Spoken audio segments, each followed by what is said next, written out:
बात बहुत पुरानी है। सूरजपुर नाम का एक नगर हुआ करता था, जिसमें हरि प्रसाद नाम का एक मशहूर वैद्य भी रहता था।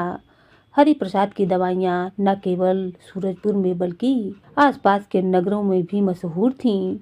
लोग कहते थे कि हरि प्रसाद की दवाइयाँ मृत्यु को भी मात दे सकती हैं। हरि प्रसाद की पत्नी थी रोशनी, जो न केवल सुंदर थी बल्कि बुद्धिमान और गुणी भी थी। वह दवाइयाँ बनाने में अपने पति की मदद करती थी।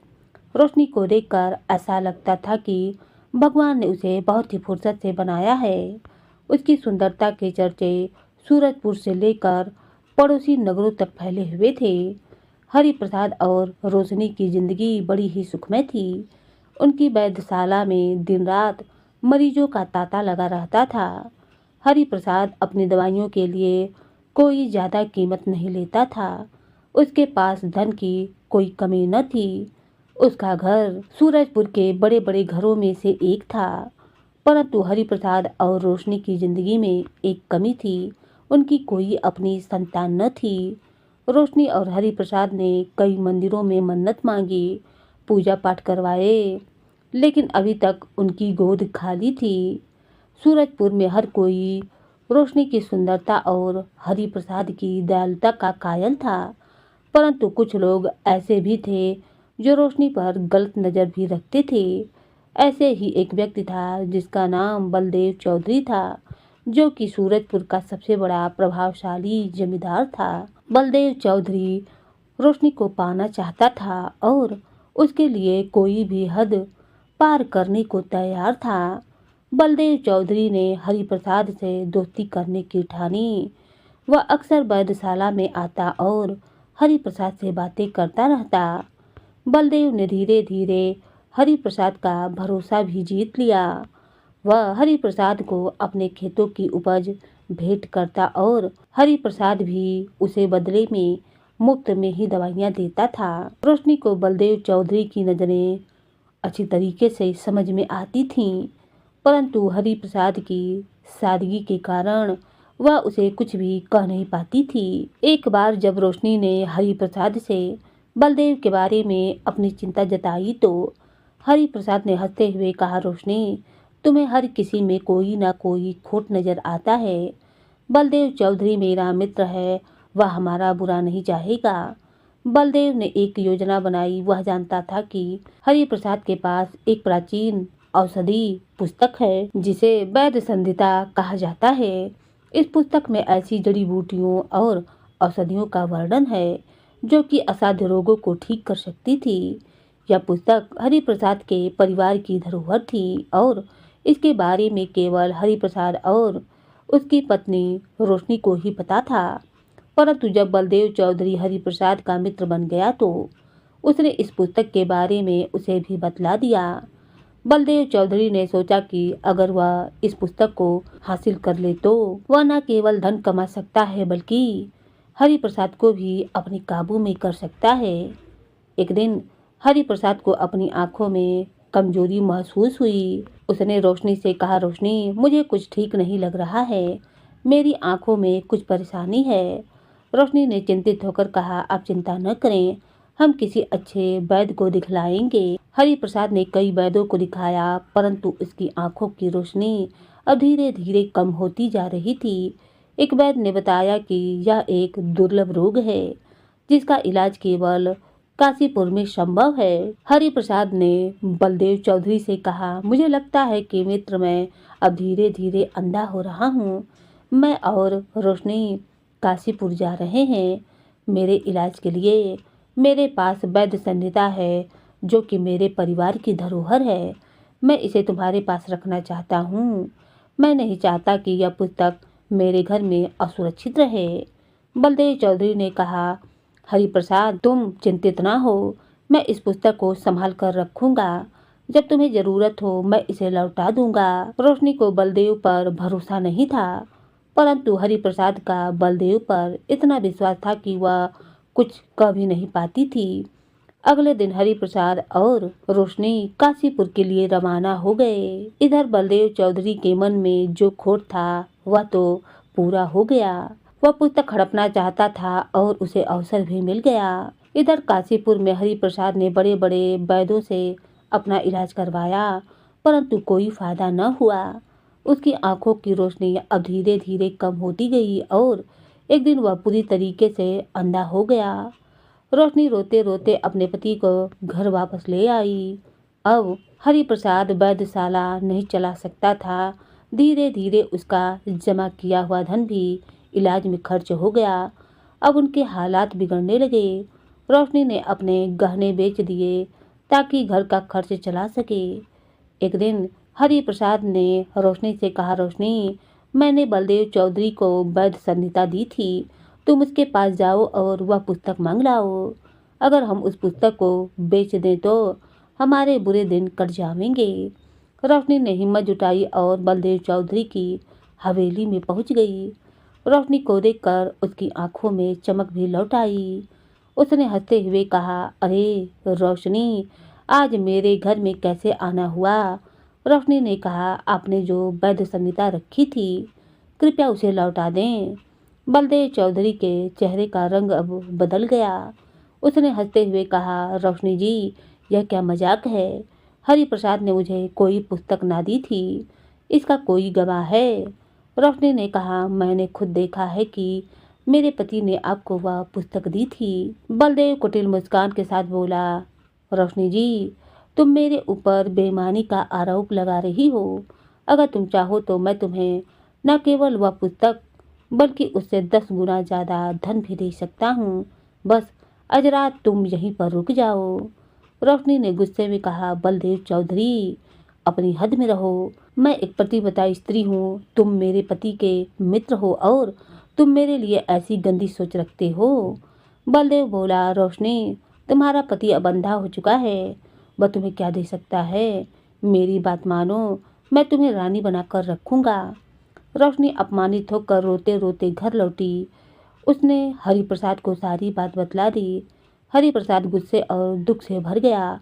उसने कहा, रोशनी, मैंने उस पर इतना भरोसा किया और उसने हमें धोखा दिया।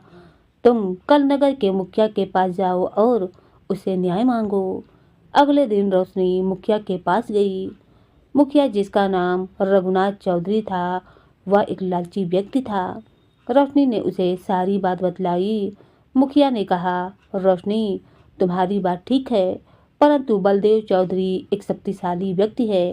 अगर तुम मेरी बात मानो तो मैं तुम्हें वह पुस्तक दिलवा दूंगा। बस तुम मेरे साथ कुछ समय बिताओ। रोशनी बोली, मुखिया जी, आप नगर के रक्षक हैं, आपके मुख से ऐसी बातें शोभा ना देती हैं। कृपया आप मेरी मदद करें।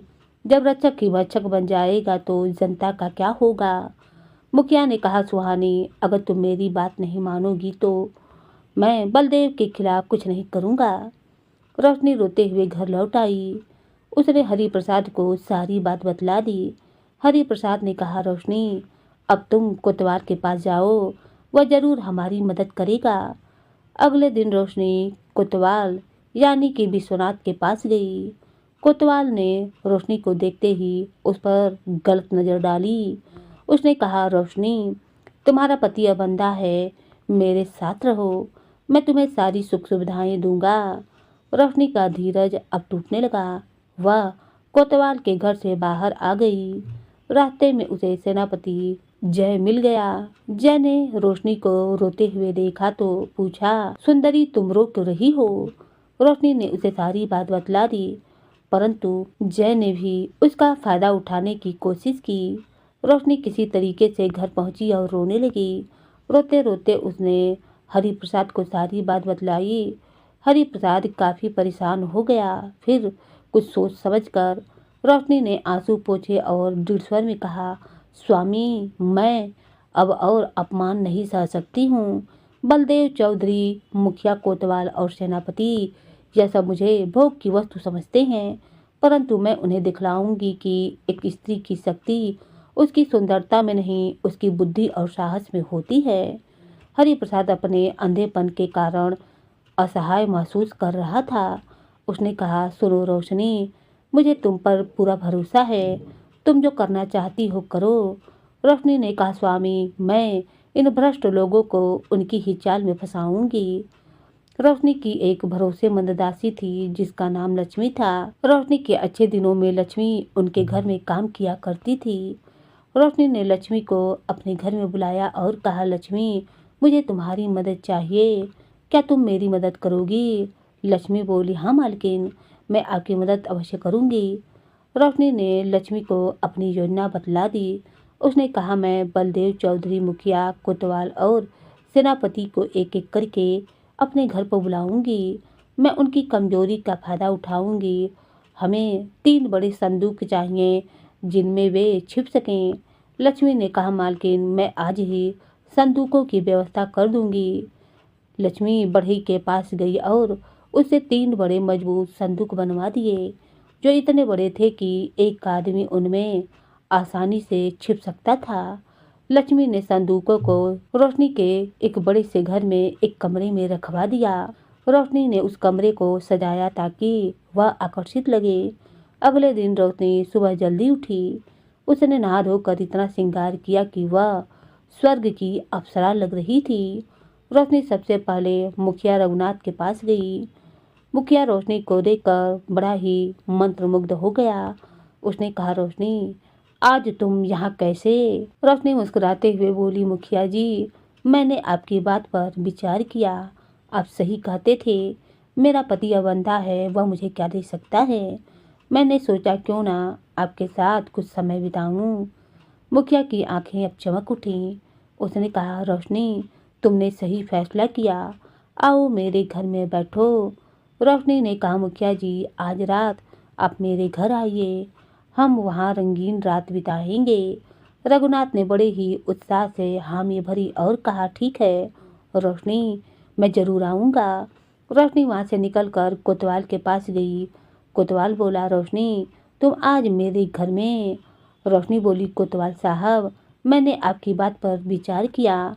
आप सही कहते थे, मेरा पति अब किसी काम का नहीं रहा, मैं आपके साथ रहना चाहती हूँ।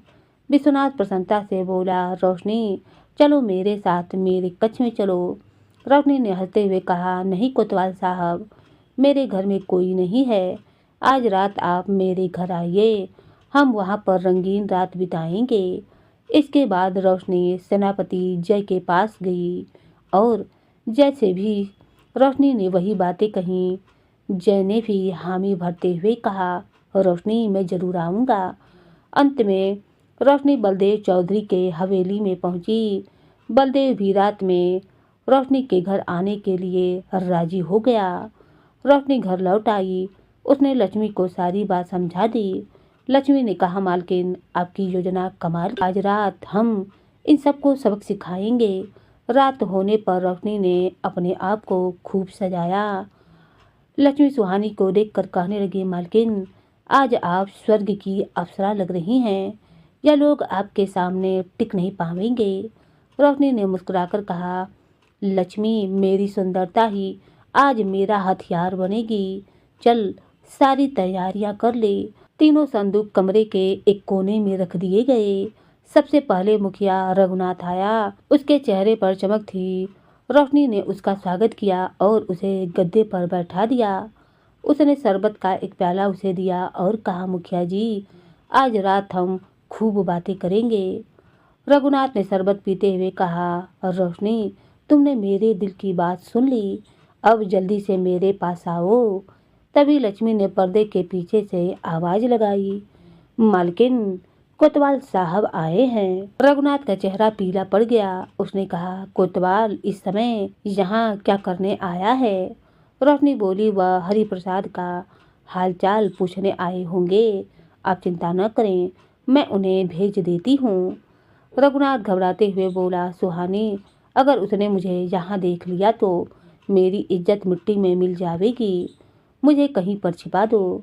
रोशनी उसे संदूक वाले कमरे में ले गई और कहा, मुखिया जी, आप इसी संदूक में छिप जाइए, मैं कोतवाल को भेजकर आपको निकाल दूंगी। रघुनाथ जल्दी से संदूक में छिप गया। रोशनी ने संदूक पर ताला लगा दिया और चाबी लक्ष्मी को दे दी। थोड़ी देर के बाद कोतवाल विश्वनाथ आया। उसने शानदार कपड़े पहने हुए थे। रोशनी ने उनका स्वागत किया और उसे भी गद्दे पर बैठाया। उसने शरबत परोसा और कहा, कोतवाल साहब, आज रात की हमारी मुलाकात यादगार रहेगी। विश्वनाथ हंसते हुए बोला, रोशनी, तुमने सही फैसला लिया है, अब मेरे पास आओ। तभी लक्ष्मी ने फिर से आवाज लगाई, मालकिन, सेनापति जी आए हैं। विश्वनाथ घबरा गया। उसने कहा, सेनापति, वो यहाँ क्या कर रहा है? रोशनी बोली, वह हरिप्रसाद के मित्र हैं, शायद उनका हाल चाल लेने आए होंगे। आप यहीं पर बैठिए, मैं उन्हें भेज देती हूँ। विश्वनाथ ने कहा, नहीं रोशनी, अगर उसने मुझे देख लिया तो मेरी नौकरी चली जाएगी, मुझे कहीं पर छिपा दो। रोशनी ने उसे दूसरे संदूक में छिपा दिया और ताला लगा दिया। इसके बाद सेनापति जय आया।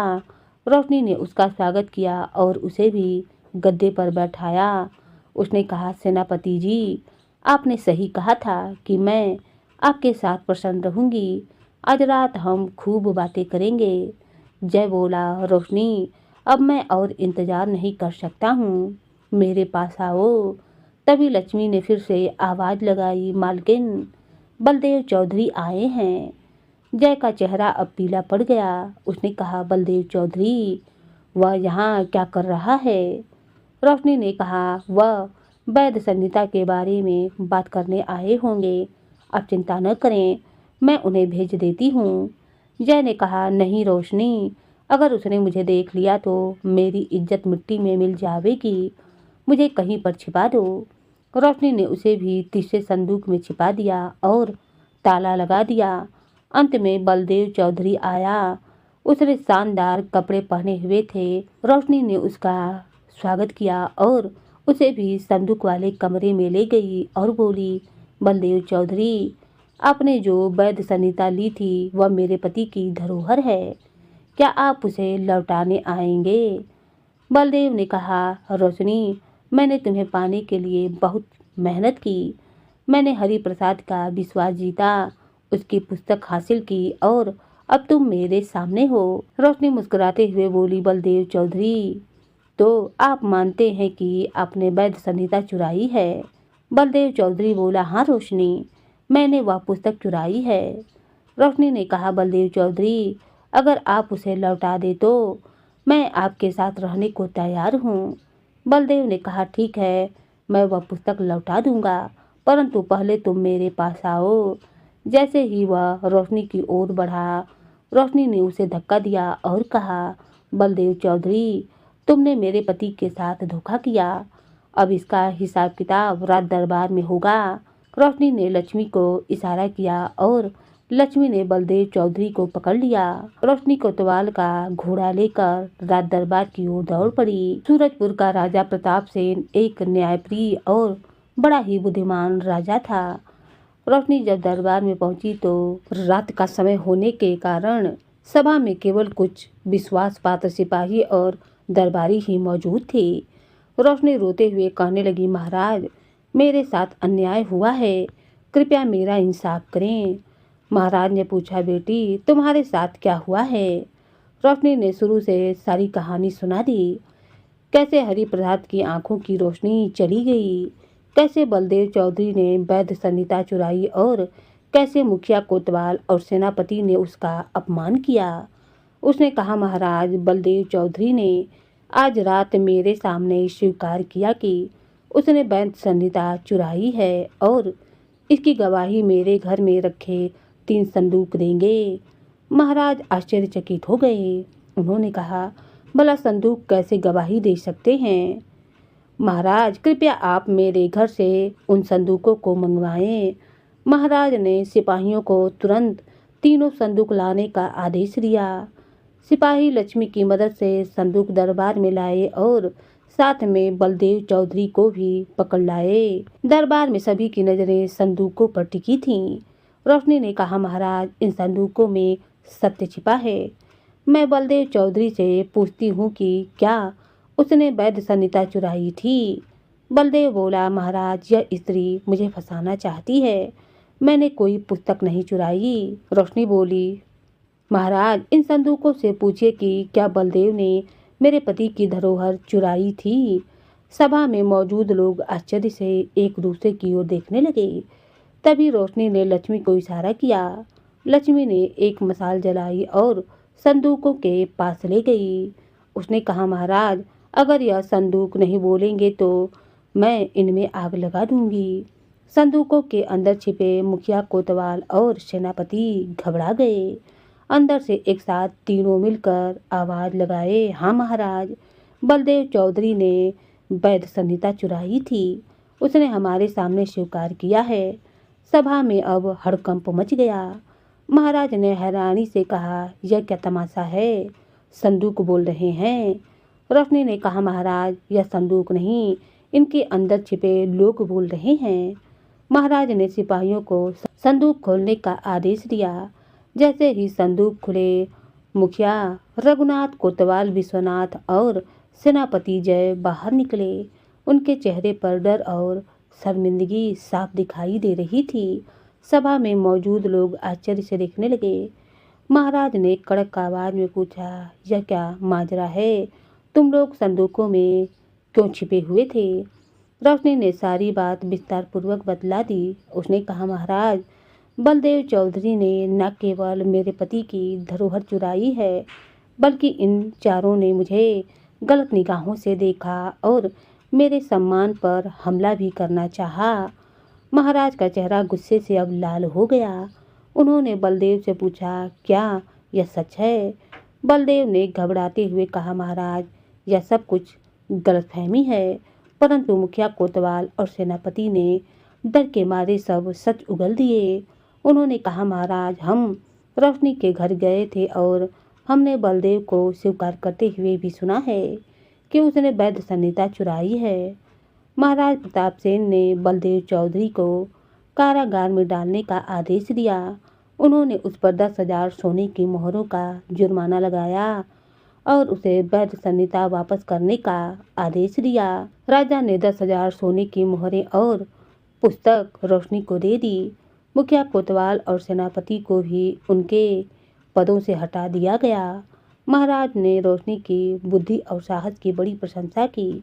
उन्होंने कहा, रोशनी, तुमने न केवल अपने परिवार का सम्मान बचाया, बल्कि सूरजपुर को भ्रष्ट लोगों से मुक्ति दिलाई है।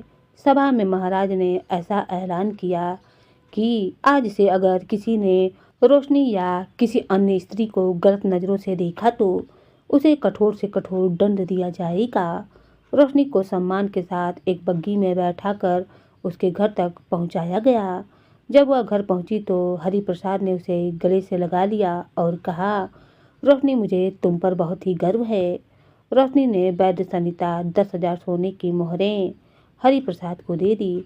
हरिप्रसाद अपनी धरोहर वापस पाकर बहुत प्रसन्न हुआ। रोशनी ने वैधशाला को फिर से शुरू किया।